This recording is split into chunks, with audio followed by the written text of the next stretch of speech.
अस्सलाम वालेकुम friends, welcome to my YouTube channel, welcome to another recipe. तो जी आज हम बनाने जा रहे हैं भुना गोश्त, जो बहुत ही आसान और मज़ेदार सी रेसिपी है। तो चलिए जी रेसिपी को स्टार्ट करते हैं। मैंने यहाँ पे 2-3 अनियंस लिए हैं, जिनको आप रफली चॉप्ड करके या जिस तरह मैं चॉप्ड कर रही हूँ उस तरह कीजिएगा, ठीक है।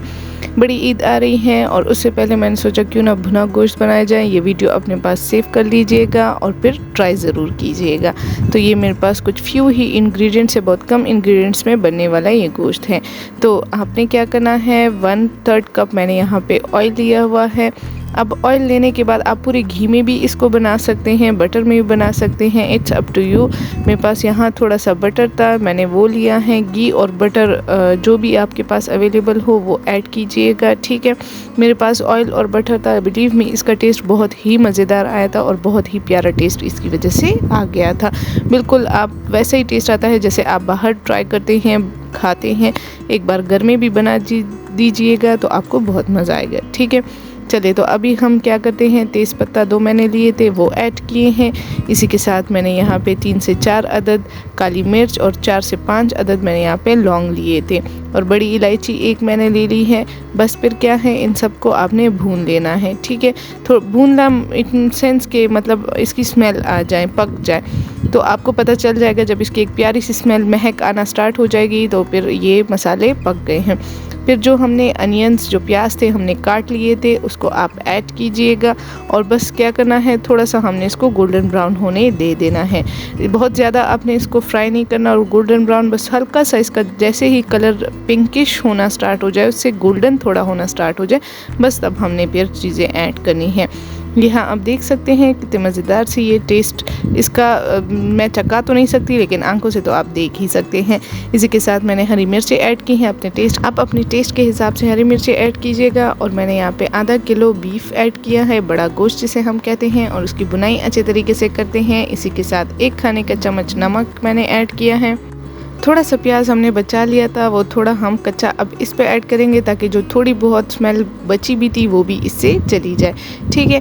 अब आपने इसकी अच्छे तरीके से बुनाई करनी है, भूनते जाना है और इसी के साथ हम बाकी इंग्रेडिएंट्स को इसको ऐड करते हैं। यहाँ पे मेरे पास 2 खाने के चम्मच मैंने यहाँ पे हरा धनिया ऐड किया है, बिल्कुल फ्रेश। आप भी कीजिएगा बिल्कुल फ्रेश, इसका अपना एक टेस्ट आता है, एक मज़ा आता है, ठीक है। इसी के साथ ये मसाले जो मैं आपको दिखा रही हूँ, यही मसाले बस इसमें ऐड होते हैं, लगते हैं और कुछ भी नहीं लगता, ठीक है। मैंने 1 खाने का चम्मच यहाँ पे धनिया पाउडर ऐड किया है, उसी के साथ 1 खाने का चम्मच हल्दी ऐड की है और उसी के साथ 1 खाने का चम्मच मैंने यहाँ पे लाल मिर्च पाउडर ऐड किया है। आप भी यही कीजिएगा और इसकी बुनाई अच्छे तरीके से कीजिएगा। अच्छा, मज़ेदार बात इसमें ये है इस रेसिपी में कि इसमें टमाटर नहीं ऐड होते, ठीक है। हमारे पास ये मिर्च ज़्यादा हो गई है, आप देख सकते हैं। इसी के साथ मैंने 1 खाने का चम्मच जिंजर गार्लिक पेस्ट, उसी के साथ 1 खाने का चम्मच काली मिर्च पाउडर और थोड़ा सा 1 गिलास पानी हमने ऐड किया है। वो कम लगा, 1 गिलास मैंने और ऐड किया है क्योंकि हमने इस गोश्त को गला लेना है। तकरीबन 1 से 1.5 घंटे में ये गोश्त बन जाएगा।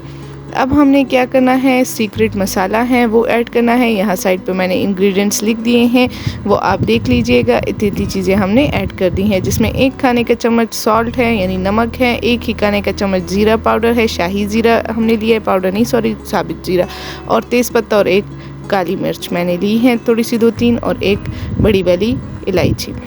जब मेरे पास गोश्त जो है 80% सॉफ्ट हो गया है, अब बारी आती है दही की। इसको मैंने फेंट लिया था और अब ऐड करते हैं, ठीक है ना। अब क्या करना है, इसमें बुनाई करनी है। बुनाई कैसे करनी है, जो इसको मिक्स करते जाना है और उसको सॉफ्ट होने रख देना है। अच्छा, मैं कुछ रेसिपी ट्राई करूँ और कुछ ब्लेंडर्स ना हो, ये तो हो ही नहीं सकता। वो जो बर्तन मैंने लिया था वो काफ़ी ज़्यादा बड़ा था, इसलिए मैंने यहाँ पे थोड़ी सी छोटी कढ़ाई ली है। अच्छा, मुझे ज़रा मिर्चें ज़्यादा पसंद है, इसलिए काली मिर्च मैंने इस स्टेज पे ऐड की है। अगर आप ज़्यादा मिर्चें नहीं खा सकते तो आप क्या कीजिएगा, आप नहीं ऐड कीजिएगा इस स्टेज पे, वरना बहुत ज़्यादा हो जाएगी, ठीक है। ये आज की टिप थी आपके लिए। बस फिर क्या है, ये हमारे पास ये गोश्त रेडी होके आ गया है। मेरी वीडियो पसंद आए तो please like, share and subscribe to my YouTube channel and click the bell icon, ताकि मेरी तमाम वीडियो आपको पहले देखने को मिले। थैंक यू एंड अल्लाह हाफिज़।